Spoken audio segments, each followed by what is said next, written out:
10th మరియు inter పూర్తి చేసిన విద్యార్థులకు ఆర్మీ, నేవీ, ఎయిర్ ఫోర్స్, ఎన్డీఏలలో ఉద్యోగాలు పొందండి. Excel defence academy.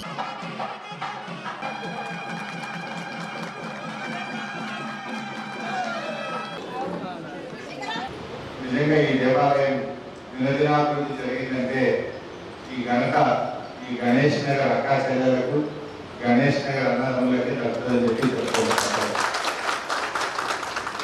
మీ అందరూ కూడా ఎంతో శ్రద్ధతోని, ఐక్యతతోని చాలా చక్కగా ఈ దేవాలయ అభివృద్ధికి అందరూ కలిసి కృషి చేశారు. ముఖ్యంగా మరి వెంకటరమణాచారి గారికి వచ్చిన తర్వాత వారి శ్రద్ధ, రోజు వారు భగవంతుడికి చేసేటువంటి పూజా కార్యక్రమాలు మిమ్మల్ని అందరినీ కూడా ప్రభావితం చేసింది. రమణాచార్య గారి యొక్క భక్తి శ్రద్ధలు మిమ్మల్ని అందరినీ ప్రభావితం చేసి అందరూ కలిసి దినదినాభివృద్ధి చేసుకున్నారు. ఇది ఎవ్రీ ఇయర్ ఏదో కొత్త కార్యక్రమం జరుగుతారు. ఇక్కడ ఉండేటువంటి భక్తులందరూ కూడా కలిసి ముందు మనం చిన్న ఉండేది దేవాలయం అభివృద్ధి అయింది. తర్వాత హనుమాన్ దీక్షాపరులకు నిత్య అన్నదాన కార్యక్రమం జరగాలని స్థలాన్ని కొనుక్కొని పెద్ద భవనాన్ని కట్టి మరి 40 రోజుల పాటు ఉచిత అన్నదాన కార్యక్రమాన్ని కూడా ఇక్కడ నిర్వహిస్తూ వచ్చారు. అంతట్లో ఆగకుండా ఇప్పుడు ఈ మండప నిర్మాణాన్ని అందరూ ముందుకు వచ్చి ఈ స్థలాన్ని కొనుక్కోవడం, ఈ మండప నిర్మాణం చేసుకోవడం నిజంగా నాకు కూడా చాలా సంతోషంగా ఉంది. అంటే ఆంజనేయ స్వామి యొక్క కృప, ఆంజనేయ స్వామి యొక్క దయ వల్ల ఇది ఇంత చక్కగా డెవలప్ జరుగుతూ ఉంది. ఈరోజు మనందరం కూడా గమనించాల్సింది ఒకటే, నిజంగా ఆ దేవుడి సేవలోనే మనందరికీ మంచి మనశ్శాంతి దొరుకుతుంది.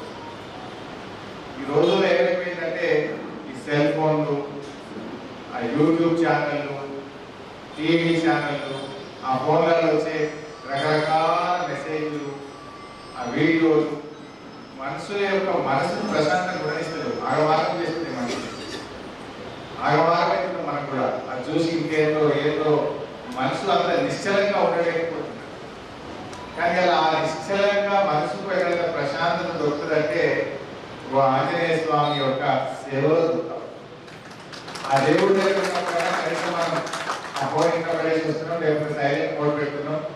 ఆ గంటలో 2 గంటలో ఆ దేవుడికి చేసే అర్చన కానీ, అభిషేకం కానీ, కళ్యాణం కానీ, సీతారాముల కళ్యాణం కానీ, ఆ పూజా కార్యక్రమాల్లో కూర్చున్నప్పుడు ప్రశాంతంగా అనిపిస్తుంది.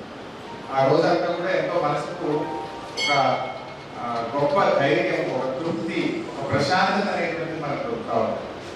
నిజంగా మనిషి ఎంత ఆస్తి సంపాదించినా, ఎన్ని పదవులు వచ్చినా, లేదు ఇంకా ఎంత మనకి ఇది కలిగినా కూడా ఆ ప్రశాంతత అనేది దేవుడి సేవలోనే దొరుకుతుంది, ఎక్కడ దొరుకుతుంది.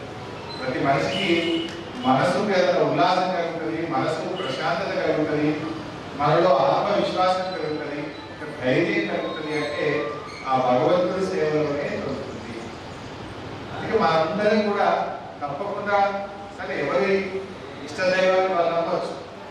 కొంతమంది వెంకటేశ్వర స్వామిని మొక్కచ్చు, కొంతమంది ఆంజనేయ స్వామిని మొక్కచ్చు, కొంతమంది శివుడిని మొక్కచ్చు, కొంతమంది హనుమాన్ దీక్ష చేయొచ్చు, కొంత శివ దీక్ష చేయొచ్చు, కొంతమంది అయ్యప్ప దీక్ష చేయొచ్చు. ఏ చేసినా దేవుడి సేవనే కదా. ఏ రూపంలో చేసినా దేవుడు ఒకటే.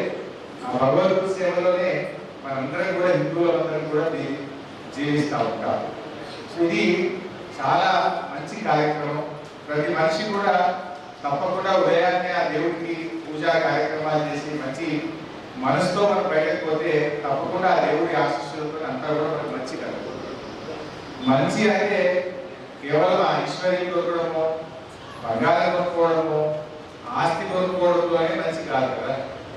ఎంత ఆస్తి ఉండొచ్చు, బంగారం ఉండొచ్చు, క్యాన్సర్ బీమారు వస్తే ఏం చేసుకుంటాం. బాగానే ఆస్తి ఉండొచ్చు, సంపద ఉండొచ్చు, అది తినకుండా షుగర్ బీపీ వచ్చింది అనుకో, రొట్టె తప్ప ఏం తినవు, ఏం లాభం. అట్లే మా చిన్న రోజు ఉత్సాహంగా ఉంటుండే, మన గుండెలో బాగా పట్టి ఇప్పుడు ఆకులు తప్ప ఏం తెలియదు, అయిపోయింది జీవితంలో అయిపోయింది. సో ఎవరైనా ఎంత దొరికినా కూడా ఏంటి, మనం ఆస్తి సంపాదించడమే కాదు, మంచి ఆరోగ్యాన్ని కూడా తృప్తిని ఇవ్వడం కూడా మనకు చాలా ముఖ్యమైనది. అది దేవుడి దగ్గరే దొరుకుతుంది. సో మంచి అనేటువంటిది, ఆనందం అనేటువంటిది, నువ్వు ఎంత ఆస్తి ఉన్నా కూడా ఆనందం లేని జీవితం ఏముంటుంది? రోజు టెన్షన్లో బతుకుతే అదేం జీవితం?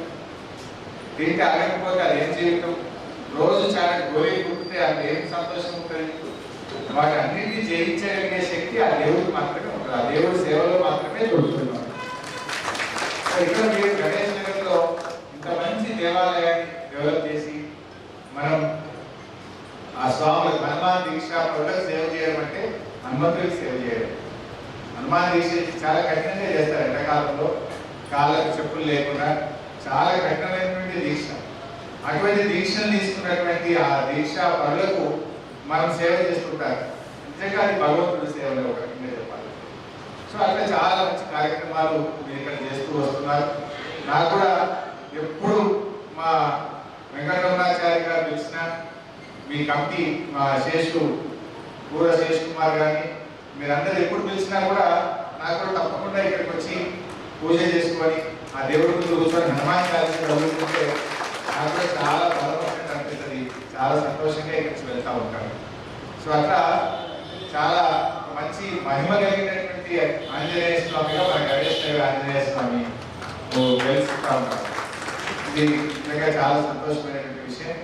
మరి నేను కొంచెం ఆలస్యం అయింది ప్రోగ్రామ్, అది బాగా వచ్చింది ఇంటి దగ్గర. మా పరిస్థితి ఎట్లుంటుందంటే వచ్చిన వాళ్ళని కాదనుకుంటే వెళ్ళరాదు, వెళ్తే అక్కడ వెళ్ళిపోయినాడు. కానీ అక్కడ ఎవరో ఎదురు చూస్తున్నారు, వాళ్ళకి లేట్ అవుతుందని వాళ్ళకి అర్థం కాదు. సో తప్పని పరిస్థితిలో కొంచెం ఆలస్యమైంది. మీ అందరికీ ఏదైనా ఇబ్బంది కలిగితే క్షమించాలని కోరుకుంటూ, ఇంకా ఈ దేవాలయ అభివృద్ధికి భవిష్యత్తులో కూడా నా సహకారం ఎల్లవేళలో ఉంటుంది. ఎప్పుడు కూడా నాకు కూడా ఈ ఆంజనేయ స్వామి ఎంతో శక్తిని, ధైర్యాన్ని, ప్రజలకు సేవ చేసే అదృష్టాన్ని కలిగించాడు. ప్రతిసారి నామినేషన్ చేసేటప్పుడు కూడా ఇక్కడ వచ్చి మొక్కి ఆశీర్వాదం తీసుకుంటూ వెళ్తూ ఉంటాను నేను. అందువల్ల నాకు ఎంతో ఇష్టమైనటువంటి క్షేత్రంలో ఒకటి మన గణేష్ నగర్ ఆంజనేయ స్వామి క్షేత్రం. మరి ఈ క్షేత్ర అభివృద్ధికి ఇంకా రాబోయే రోజుల్లో కూడా సంపూర్ణమైనటువంటి సహకారం ఎల్లవేళ నేను అందిస్తానని చెప్పి తెలియజేస్తూ, మరి అద్భుతంగా కృషి చేసిన దీంట్లో భాగస్వామ్యమై ఈ దేవాలయ అభివృద్ధికి స్వచ్ఛందంగా ముందుకు వచ్చినటువంటి దాతలందరికీ కూడా మరి ఆ స్వామివారి ఆశీస్సులు నిండుగా ఉండాలని ఆంజనేయ స్వామిని ప్రార్థిస్తూ అందరికీ నమస్కారం.